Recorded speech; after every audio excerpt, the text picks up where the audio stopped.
हम तारीखें आपको लगातार बता रहे हैं, इन तारीखों का हम सबको इंतजार था, तो वो सामने आ गई। 4 जून को नतीजे आएंगे, लेकिन TV9 भारतवर्ष संवाददाता देश के कोने कोने में मौजूद हैं। हमारे साथ अमोद राय भी जुड़ गए हैं, कुमार विक्रांत भी जुड़ गए हैं, हमारे और सहयोगी भी हमारे साथ जुड़े हैं। सीधे एक एक कर उनका रुख करेंगे और जानेंगे किस तरह की हलचल अब, क्योंकि देखिए अमोद, तैयारियां बहुत जोर शोर से पहले से ही चल रही हैं, लेकिन अब तो बिगुल बज गया है। अब तो रेस की शुरुआत हो चुकी है, तारीखों का ऐलान हो गया है।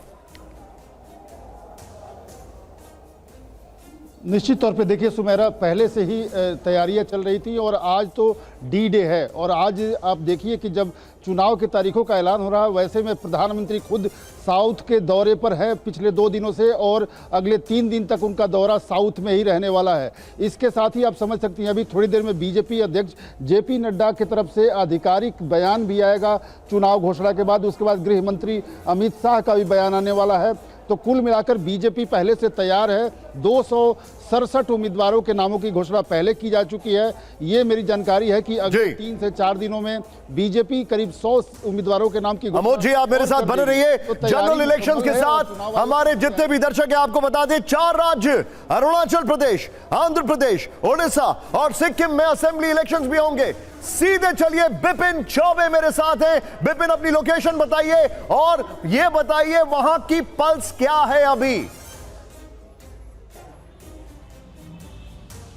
निशांत, देखिए मैं उत्तर प्रदेश की राजधानी लखनऊ में हूं और आप जानते हैं कि देश का सबसे बड़ा राज्य है उत्तर प्रदेश, और उत्तर प्रदेश की निगाहें सब पर है और सबकी निगाहें उत्तर प्रदेश पर है। इसके साथ साथ प्रधानमंत्री खुद उत्तर प्रदेश से 2 बार चुनकर आते हैं और तीसरी बार भी वो उत्तर प्रदेश से ही चुनाव लड़ेंगे। उत्तर प्रदेश के रण को जीतने के लिए तमाम राजनीतिक दल जोर आजमाइश करेंगे, लेकिन उत्तर प्रदेश किस जी विपिन आएंगे एक बार, लेकिन अपने दर्शकों को फिर से उन तारीखों के बारे में बता देते हैं जिनका हम सब बेसब्री से इंतजार कर रहे थे। पूरे देश को ये तारीखें जाननी जरूरी है, क्योंकि वोट करना है आपको इन तारीखों को बाहर निकलकर। तो देखिए हम एक एक कर सभी चरण आपको बता रहे हैं। छठा चरण में 57 सीट पर मतदान होगा, 25 मई को होगा। 7वां चरण 57 सीट पर मतदान होगा, 1 जून को होगा। 7 चरणों में होंगे लोकसभा के चुनाव, साथ ही विधानसभा के चुनाव भी होंगे। विधानसभा और लोकसभा के चुनाव जहां विधानसभा के चुनाव भी हो रहे हैं, वो लोकसभा चुनाव के साथ कराए जाएंगे। तारीखें हम आपको बता रहे हैं। पहला चरण 19 अप्रैल, दूसरा चरण 26 अप्रैल, और इस तरह से आगे बढ़ेंगे एक एक कर तमाम चरण। 7 चरण में मतदान हो रहा है, लेकिन वो प्रदेश जहां पर सबसे ज्यादा चरणों में मतदान होगा वो है उत्तर प्रदेश, पश्चिम बंगाल और बिहार। पश्चिम बंगाल में पिछली बार भी जिस तरह की घटनाक्रम रहा था, बार बार इस तरह की तस्वीरें सामने आई थी, जिसमें यह चुनौती थी कि सुनिश्चित कराया जा सके, कानून व्यवस्था को बनाए रखा जा सके, और उस वजह से भी 7 चरण में चुनाव कराया गया था। तो देखिए हम आपको एक एक कर यूपी में किन किन तारीखों को चुनाव होना है वो भी हम आपको बता रहे हैं। जम्मू कश्मीर की जो सीटें हैं उन पर चुनाव होगा 19 अप्रैल को, 26 अप्रैल को, 7 जून, 13 जून और 20 मई को। ये देखिए 7 मई और 20 मई को।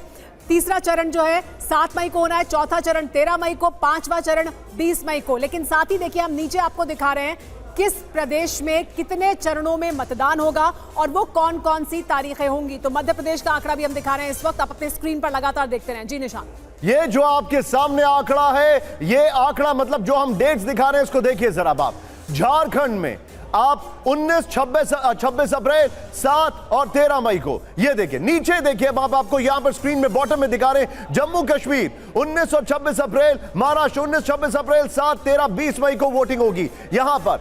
और ये देखिए पश्चिम बंगाल 19, 26, 7, 13, 20, 25, ये 7 फेजेस में बंगाल में, 7 फेजेस में यूपी, बिहार, बंगाल, 7 फेजेस में यहां पर वोटिंग होगी। बड़ा इंटरेस्टिंग है।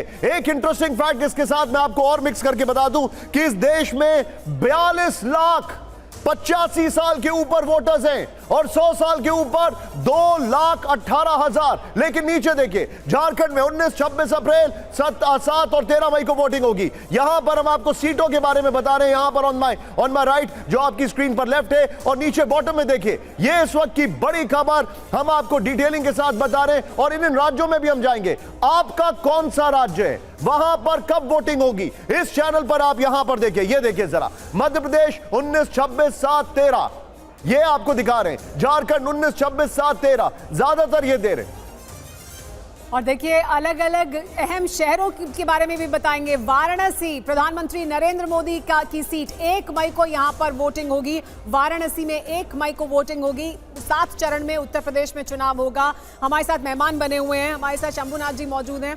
शंभुनाथ जी, 1 मई को वाराणसी में वोटिंग होगी। हम सिर्फ वाराणसी की क्या बात करें, हमने आज ओपिनियन पोल भी दिखाया था। उत्तर प्रदेश में बीजेपी को बड़ी जीत मिलती दिखाई दे रही है। और अभी भी जो अमोद बता रहे थे, जैसे ही प्रेस कॉन्फ्रेंस खत्म हुई इलेक्शन कमीशन की, जेपी नड्डा बात करेंगे, इसके बाद अमित शाह बात करेंगे, यानी बीजेपी की तैयारी काफी ज्यादा दिखाई दे रही है। देखिए, वाराणसी में पिछली बार भी सबसे आखिरी फेज में वोट हुए थे। शायद वाराणसी पे सबसे फोकस इसलिए भी किया जाता है कि प्रधानमंत्री खुद वाराणसी से चुनाव लड़ते हैं। तो और लेकिन उत्तर प्रदेश में 7 चरणों में चुनाव है, ये देख के थोड़ा अजीब लग रहा है कि इतना बड़ा मामला नहीं कि उतने, या सुरक्षा का भी इतना बड़ा वास्ता नहीं पड़ता कि उत्तर प्रदेश में 7 चरण में चुनाव निपटाया जाए। तो उसी तरह पश्चिम बंगाल में जहाँ कुल 42 सीटें हैं, बिहार में 7 चरणों का मतदान कुछ समझ नहीं आ रहा है। लगता